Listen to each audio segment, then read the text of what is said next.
Andor finally has a chance to show why Star Wars universe is awesome. We had good series of Mandalorian and Boba, but all those series were still very much focused on the royal family of Skywalkers.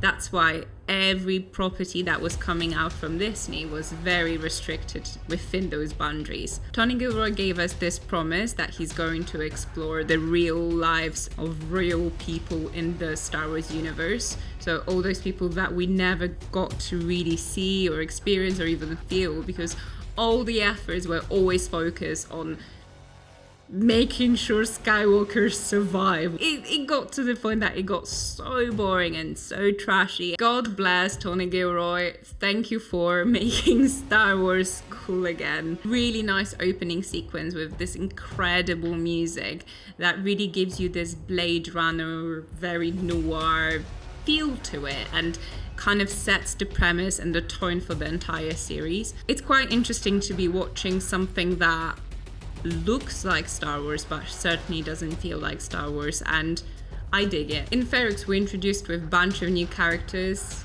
Cassian's colleagues, friends. We have this character of Beaks, I'm pretty sure it's Beaks, who's, thank goodness, she's not a romantic interest, and yes, like aim into that, because it's 2022 and I'm sort of tired of seeing every female character that's just like a remotely a sidekick ending up being a romantic interest of the main character. And yeah, I might be speaking too soon. Perhaps they will sort of cross their paths, but same thing happened in Rogue One. And of course I will be comparing Rogue One to this a lot, because Tony Gilroy also co-written the script of the Rogue One, and that was the best Star Wars film ever made, and we've said it multiple times, and it does feel like it. It feels like Rogue One, but in a more sitcomish way. We introduced with the Bee, the new robot of the Star Wars, who's the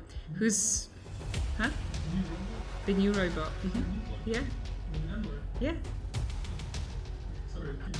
So we introduced with the new robot. They proudly joined the family of BB-8, R2, and makes them all look boring, because the amount of detail to how this one robot's personality was written it's impeccable and it's incredible. And they added this one comic effect, which also makes you sort of feel for the character.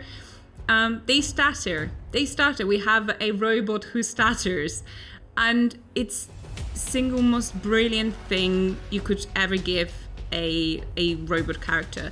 It makes me think of Love, Death and Robots, whenever you have the story of the three robots and you really feel those personalities and how the experiences all the robots have been through affected the way they are, and you understand why they are the way they are. It helps because we have a flashback to be, and we also get to see in that flashback how Cassian came to Ferrix, and how Marva, who is played by the one and only Fiona Shaw, kind of met him, decided to adopt him, raise him. I was really excited about Andor before even having seen the first few episodes because of Fiona Shaw. You might not know, but whatever Fiona Shaw touches, it's an instant diamond. Everything feels like it's before or during or around the same era of A New Hope. So it's very 70s, it's very retro, all the hair styling, the computers feel like they are set in that time, and yeah, it feels very real, very organic. But the real showstopper, or like the most important aspect of the Andor, like the first 3 episodes, were the people, were the common folks that Tony Gilroy sort of promised. Every character feels like they have depths and depths of story and life and experience. Everyone is doing something, everyone looks very busy, every scene just sort of starts with everyone just living, and I'm not even talking about costumes and hairstyles, which look impeccable. Impeccable. They look like they've been lived in. Everyone has their story and their own amounts of shit they had to go through.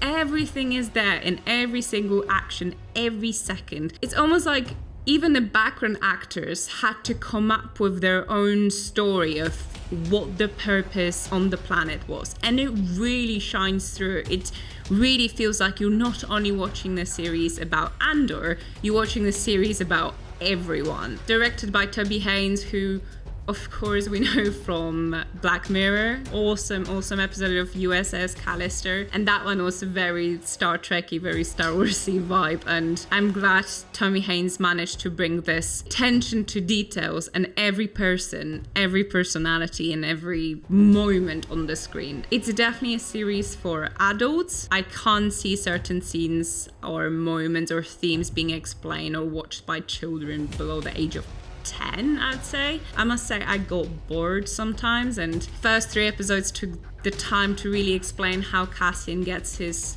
mojo into, leaving the planet and starting the rebellion and joining yes, Stellan Skarsgård's in there as well. And like a lot of things happen, a lot of things sort of moved, but overall it was quite boring. It's not the best thing LucasArts has ever delivered us. Rogue One had a lot more action, but at the same time, it was a film. But for the first 3 episodes, it's a great opening, and I'm really, really looking forward to episode 4.